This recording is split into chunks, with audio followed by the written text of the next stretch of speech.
Hello, everyone, and welcome to Cinematography, and welcome to the first review of a new film we are doing in such a long time. It's so good to be back reviewing fresh new films that are being released on various different platforms.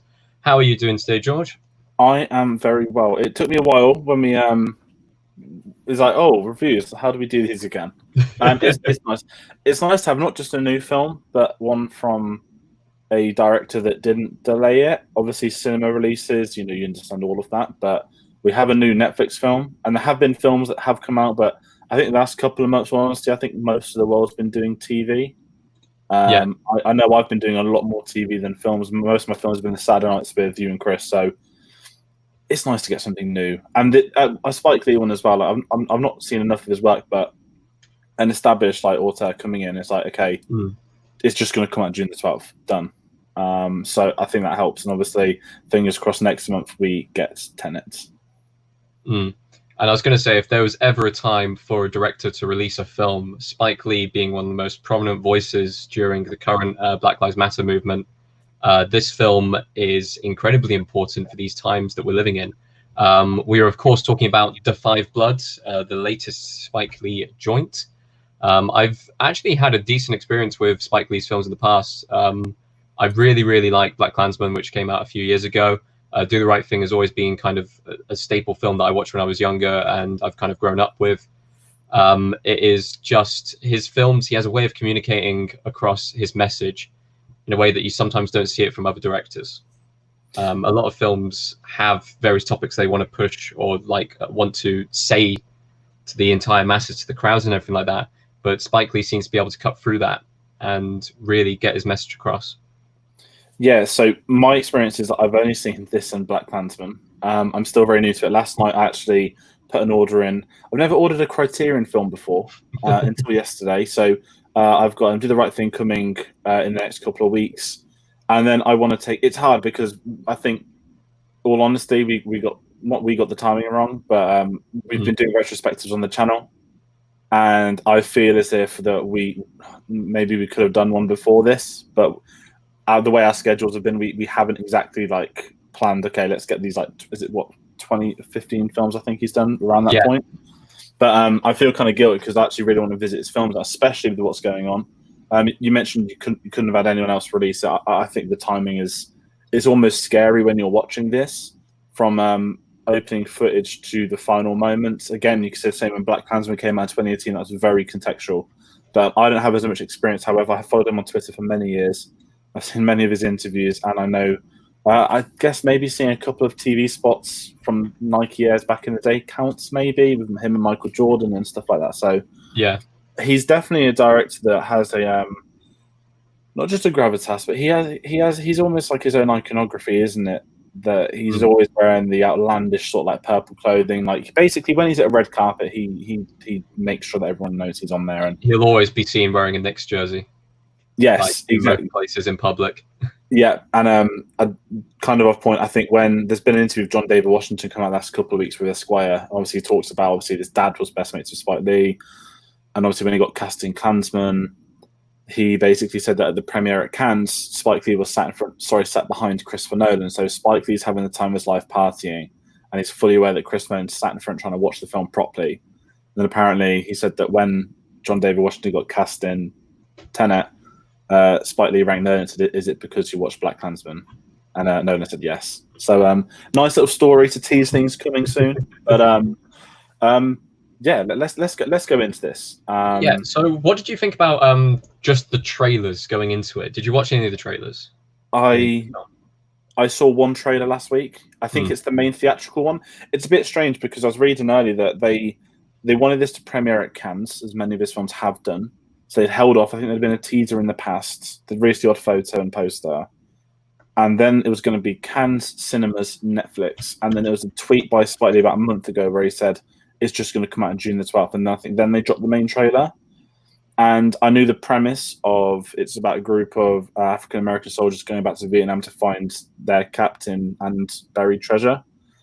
But the trailer kind of, like I said, I've seen two of his films, so the phrase "a Spike Lee joint" is used often. He doesn't refer to all of his films as that, but the majority of them. And to me, that's kind of his not cult way, but you know how you have like a Martin Scorsese film Yeah. or a Spielberg. It's the way it's done on trailers, on credits, and you know what you're going to expect when you see it.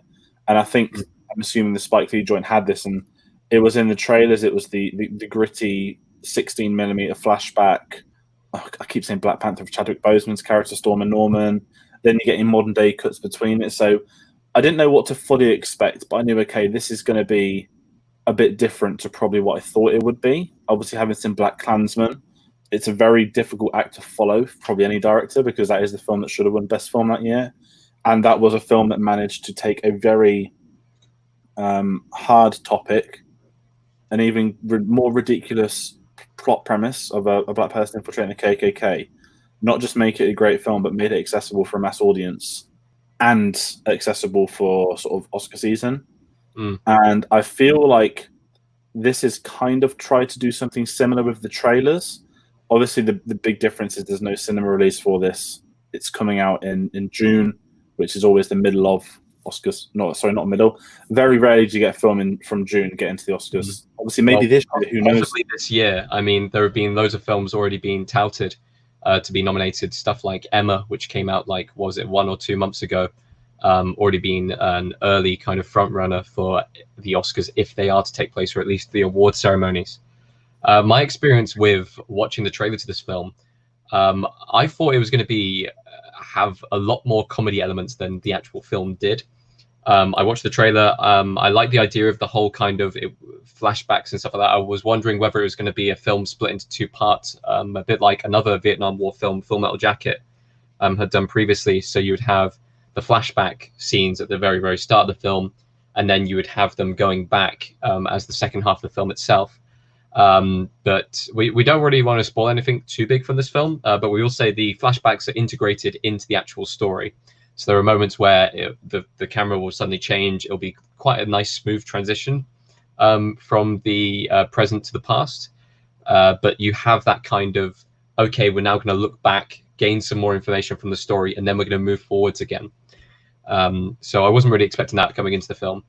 My initial first thoughts on watching the film was, it's quite difficult to say. This film is a very important film. It tells a very important story. If I'm looking at it from a storytelling perspective, it's very well done. But at the same time, I don't know whether it's the uncomfortableness that comes with some of the topics that is displayed within the film, or whether it is just my personal preference on how I like my films. But this film didn't quite sell it for me. No, that's fair, because I had a kind of interesting experience too. So I think I said to you yesterday that I did it in 2 parts. I started it very late on Friday night, which was a bad idea, because it's 2 hours 35, and I think you've got to be in the right mindset for this. I just put on, I was like, okay, I'm going to get this watched over the weekend. Yeah, so I've kind of said to you that jumping in, I do like this film. I enjoyed it, and you are right, it's very uncomfortable. I think the timing of what's happened recently, I don't think that affected me in this as I thought it may. No. However, what this did do with me was, when I was at school, a humongous thing we covered was Vietnam. And I mean, I've said to you and Chris and Sean, I've always liked sort of like modern history, war history, stuff like that. The Vietnam War is obviously the first televised war in history, and obviously the Americans lost, which was another big thing they don't really try and discuss much. But obviously a lot of the veterans do, and the people involved, and that's the one thing I give the film a humongous credit for. They don't hide from the horrors of it. There's even some small details in there about the war, like a lot of us, I mean, even from the Western world, we call it the Vietnam War. Over there in Vietnam, they call it the American War. They always have done, and they make mention of that within this film. Because they did come over and invade them. America did, and I think with this, what hit me was the opening segments where they take footage of like they've got like Martin Luther King, Malcolm X, key historical figures at the time. Obviously talking about sort of the reality of black people in America.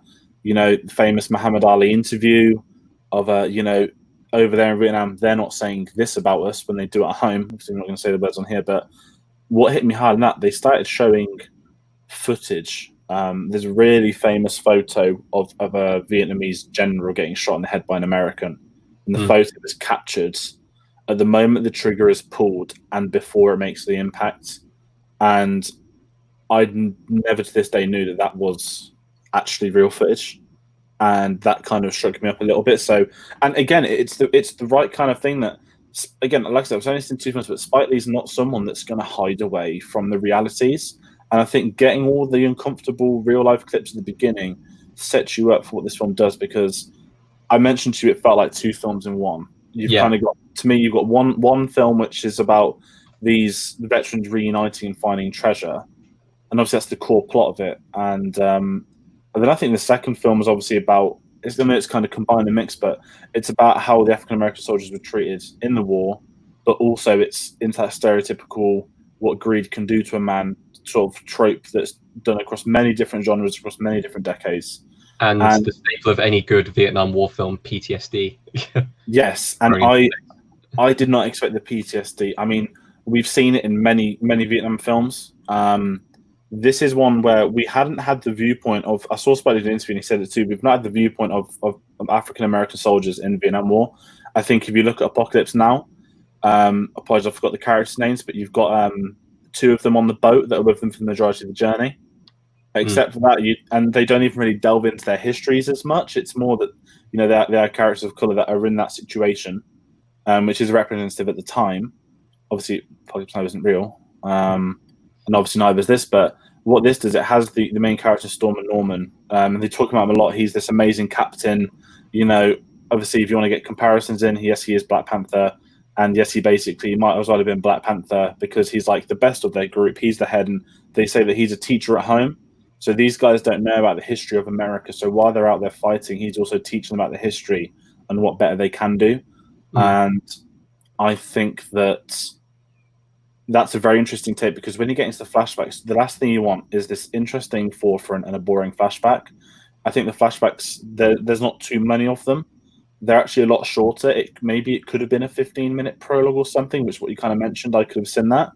But he very sort of sparingly chooses when to go into them. Yeah, there are moments in the flashback which become more prevalent towards the end of the film. And I think this is a very interesting portrayal of PTSD within the actual film. It's not like you've got like a person just kind of rocking backwards and forwards in the room, hearing like the shell fire going off and stuff like that. They kind of go with a physical representation almost of not only like PTSD but guilt and everything like that involved. And I think it's very well done towards the end of the films as some of the characters begin to spiral with it, given their current situation. We'll give you we may not have actually given the basic plot of it at all, but so far the plot of the actual film is that this group called the Five Bloods, which are black soldiers who are out in Vietnam, have gone on a mission. The mission kind of went wrong. They managed to find a stash of gold, but they weren't able to extract it at the time. So they decided that they would bury it and come back for it later on in their lives. They reunite to go and find it within like the Vietnam jungle and everything like that. So take that from what you will. I mean, I was able to guess certain elements from the story. Let's just say, for example, it was just waiting for a landmine to go off was most of the film. But that's just kind of standard what you'd expect from a Vietnam War film. Let's talk about the characters here for a second, because there's one character who was a humongous standout within the film. And I mean, we've already talked about various different things, whether this film would be nominated for any awards or Oscars or anything like that. But the actor Delroy Lindo, playing the character of Paul, is definitely going to be near the top of that list for people who are going to be nominated. Yeah, I mean, I'm going to say in a sense, I've not seen a film he's done before. That was a thing I liked of this, that obviously Chadwick Boseman is an A-lister. You've got a couple of people that are in BlacKkKlansman, but the four main leads are all supporting actors or character actors that haven't been in as many films or had the, not attention to them, because I don't like using that word, but they've not been in the limelight in these leading roles before. So I think immediately that was a really nice start to it, because kind of like when we spoke about 1917, that by having two leads in the film that weren't A-listers, you were able to get into their characters a lot quicker, and you don't have the, you know what I said about Chadwick Boseman, he's basically Black Panther. If you had, the original cast rumor was Giancarlo Esposito, Sam Jackson. If you had them two, It'd almost you'd have feel been, distracting. yeah, it'd be like, oh, Sam Jackson's going to play this character, and this, because it's a Sam Jackson role. Giancarlo is going to be this shady character because you've seen Breaking Bad, because he's in Star Wars, and by having these characters in that aren't necessarily the main A-listers was a really nice way. Not to say that Chadwick Boseman is like a distraction in the film. He is a small character in this film. Oh yeah, it's probably got about 5 minutes of screen time. Maybe even less than that. Like, honestly. And I know the trailers were pushing, I'm guessing because he's the biggest name that they had, obviously to get people to watch the film and everything like that. His impact on the story is quite big. Yes. However, I mean, he's Storm and Norman. He's their leader, and they're on this journey to find him, essentially. But I think, going back to Delroy Lindo in The Lead Role of Paul, I think he will be nominated for an Oscar. Whether they're going to submit him for lead role or supporting role, because the four kind of begin sharing the lead, and then he kind of develops into it. You could say his son could be technically the lead in the film. Yeah.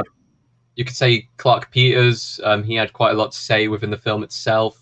Out of the five Bloods, the five people who go back in the end, it does kind of seem that a couple of them take more of a leading presence, and a couple of them do sit back within the story. Yeah. No, I agree with that. I'm not going to obviously get into the spoilers. But I also go back to Paul as well. The character, we spoke about PTSD. His is a rare form of PTSD I've not really seen in films, where he's not just got the horrors of the war. The war has affected his life after it's done until where you are now. I know that it's kind of the same concept, but when you watch this, he's not necessarily having flashbacks to moments of the war.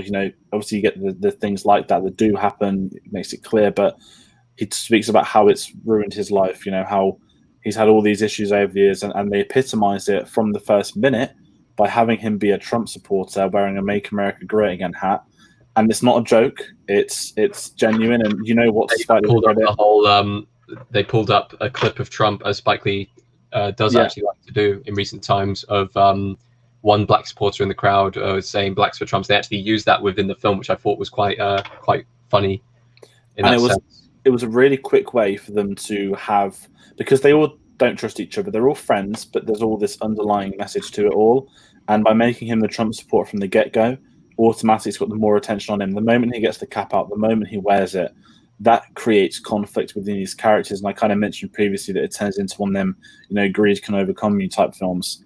You've got the conflict from the opening minute stanks this. So I think it was actually a very smart thing. And also it's true that, black people did vote for Trump. I think 9% of the... Was it 8 or 9%, one of those two? Something. I know that Trump was bragging about it recently, which I thought was quite hilarious. Yeah, because the other 90% of them didn't vote for him. But that's a different conversation. But again, to be contextual, it's very contextual. I really liked the Vietnam stuff. And going into Vietnam, I know I've spoken about the characters, but the one thing I really liked is they go to Vietnam, they film it all on location. They don't sit there saying how much they hate Vietnamese people. They don't sit there saying how horrible Vietnam is. And many films do, and there's no issue with that. But this felt really nice. It shows, modern day Vietnam, because it is a humongous tourist destination now. A lot of people go traveling there. And obviously they make jokes, or there's a McDonald's, there's a club called, is it The Apocalypse Now? Which is a great dancing moment. And you get to see how Vietnam sort of prospered in this sort of 40 years after. And I quite liked that because, again, it's the realities of that war. It wasn't left sort of desolate and bleak and undesirable. America left, and it did thrive under communism, and they have nurtured into a very desirable location. Obviously, the war comes in hand with that, but it is a place I always want to go. I've seen many people go, and I just like the fact that it could have been on a studio, it could have been on a jungle in America or somewhere cheap, but there was a clear idea that they wanted to film it on location to get that real life effect to it, and I certainly had that. Well, the cinematography absolutely benefited from that. The cinematography in this film is gorgeous. Within the flashback scenes, within the real life scenes, they have these moments within the film. I can't remember which character, but they carry around a camera, and they take snapshot photos of various different places they see on their journey, and it's just stunning how the landscape is within the film, and the way Spike Lee is able to frame all the characters and everything like that in key moments of the film. Just fantastic work. I'm not actually sure who did the cinematography for this film. I am going to quickly look it up. While you check that, I will mention as well, in hand of the cinematography, aspect ratios are becoming more and more prevalent in recent years. In this film, they do 16mm square, like it would have been broadcast back in the 60s, because as we mentioned, this was a televised war. Then when they're in modern day, in the jungle, they have the IMAX. I know it wasn't filmed on IMAX, but it's basically the IMAX aspect ratio full screen. And then before the jungle, but modern day, they drop to the standard, the normal, I think, of 16:9 or something like that. But it became a bit jarring when they switched from modern day ratio switching again. But the way it handled the flashbacks, I thought was really good, because it can, people do forget that it can be very distracting just to change aspect ratio at the click of a finger. Evan always kind of mentions the Dark Knight Blu-ray because it was the first ever IMAX film. You've got the Lamborghini scene where it changes aspect ratio about 5 times in a minute, and it's really, if you're at a cinema, it's fine, you don't notice it because you're in an IMAX, but when you're on watching it at home, it can make a horrible visual sort of jarringness to your eyes. But by slowly widening the screens on the flashbacks, it made it a lot easier, I think, to do it, and it didn't just hit you out of nowhere and take you out. So I think that worked as well. Yeah.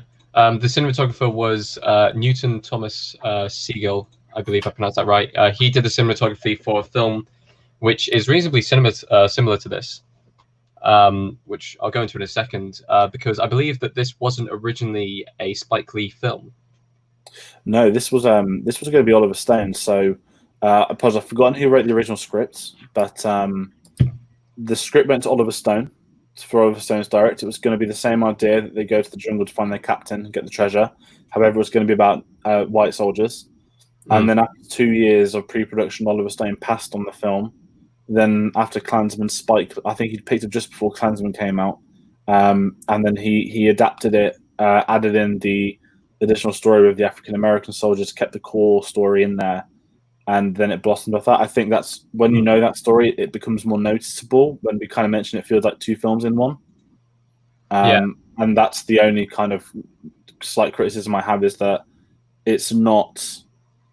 It's very clear that there were 2 different original ideas, and each idea is very strong to itself. But it's because there's so clearly 2 films in there where it just feels like one of them has kind of been underwritten. And even though that's the key one with the gold and the captain, it's got great moments, but you care far more for the second half, the PTSD, the soldiers, the effect it's had on them, and the concern. There were a lot of moments in this film where nothing happens, and I will say I definitely felt the runtime of this film. I enjoyed the film, but I definitely felt the runtime. It did seem to drag on in some parts. The second half of the film is a lot quicker, a lot faster paced, and maybe it was that kind of slow lulling you into false sense of security or anything like that. But it did feel like the pacing of the film wasn't the best, wasn't very consistent. Just moving back to Newton Thomas Siegel, the film that I was going to talk about is Three Kings, which I believe is a David O. Russell film about 4 soldiers, going into the Persian Gulf War, going back for treasure that they found during the war and buried back then, which, I'll be honest, is probably the closest film I could actually say is linked to this film. It has a very similar plot premise. The only difference is, instead of it being, they got Ice Cube in the film. They've also got George Clooney, and who else is in that film? It's been a very long time. Is Matt Damon in that film? Mark Wahlberg. So a very different film, but very similar premise in that sense. We only have a few more things to talk about this film without really spoiling anything. But what did you think of the music used within this film? I enjoyed the music. A lot of it's Marvin Gaye. The original score itself, I didn't really notice that much. And on the one scene of detention, they did the smart choice and did not play any music over the top. That's the way they need to do. That's the best way detention scenes are done, is with no sound. But I enjoyed the soundtrack. It was fun. It's easy. I've had it on Netflix, not on Netflix. So I've had it on Spotify since, listening to it. There's some very nice. It's the era that I've never been big on music. And most of the music I ended up finding is through films.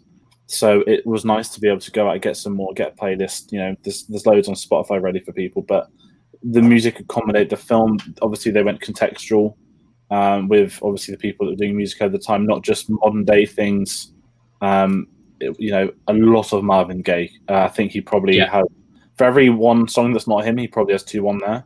And I enjoyed the soundtrack. I think it was a nice company to it, and again, it suited that era. You know, when you think of Vietnam War films, you do think of Vietnam, not Vietnamese music, but yeah, and obviously they do play the immortal "Ride of the Valkyries," which is the greatest song ever from a Vietnam film. Yeah, it's kind of compulsory. And is it just when they're on a boat traveling down as well? It was like so not Ride of the Valkyries. It just worked. Adventure. Yeah, it really did. I enjoyed the music in this film. I have to say that moment where they just cut out the music in the background, just have the singing voice. It's a very emotional moment, shall we say? It allows you to kind of take in the atmosphere of the scene, and I always enjoy it when films do that.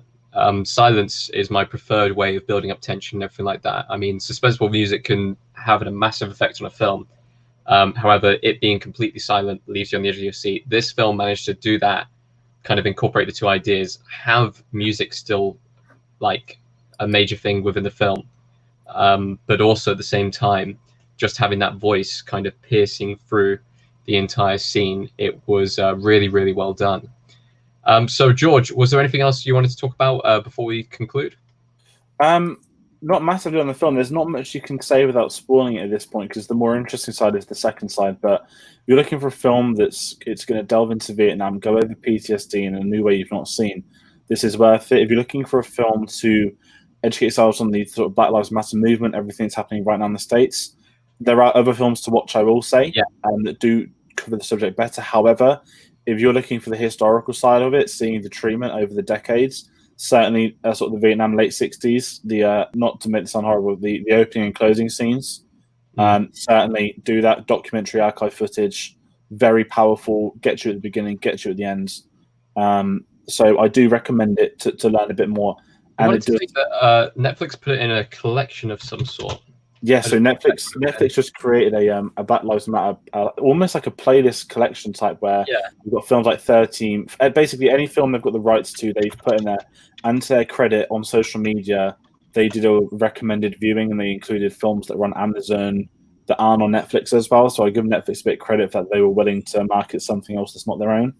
But it's good they're doing collections like this, because there are a lot of people that are looking for education on these. And there's a kind of tidbit to last week. Me, you, and Chris did a video where we each recommended a film. Obviously, we mentioned more than three. If people are looking to educate themselves on what's happening right now. Because, you know, I don't mean to say about education like with teachers, not that at all, but some people prefer visual learning. You know, if you're not big on reading books or stuff like this, you can learn a lot through films and through adaptations. So we did recommend a few. I think all three of us were based off real life, weren't they? Yeah, they were. So I do recommend this. I had fun with it, drama with it. It's not perfect. I didn't prefer it to Black Klansman. I'm excited to see some more films of his, so I can get a real delve into that. But I think you'll have a good time. Like I said, it is long. I did this over 2 sittings. I'm not going to hide from that. I would have felt that a lot more had I have got that finished. I want to recommend this film for the story and just what it means to watch this film. I think this is a very important film. I wouldn't say that it was the most important film as far as this movement is concerned. It doesn't get all of the points across. It just focuses on this one small part of history. The film itself does have pacing issues, but when it ramps up, it damn is an intense film. Really, really well done in those scenes. And I'd say the latter half of the film was absolutely excellent, maybe where the first half of the film was a little bit lackluster. But either way, I would still recommend the film. Yeah, the second half is certainly the more interesting side of it. I'm not going to spoil anything with where the story leads to and whatnot, but the second half, they make choices where they get to certain story arcs finishing sooner than others. And I think that benefits you for the second half of the film, because rather than have this humongous build up to they're going to find the treasure in the last scene, everything's hunky dory, they do go for the opposite, which makes it far more interesting, because you can then spend over an hour thinking what's going to happen next. Are they going to get to the treasure? What's going to happen if they find the treasure, or the captain? So there's lots to delve into. Not many people have seen the trailers because it didn't really get a marketing campaign until the last few weeks, but a lot of people are talking about this film, so do check that out.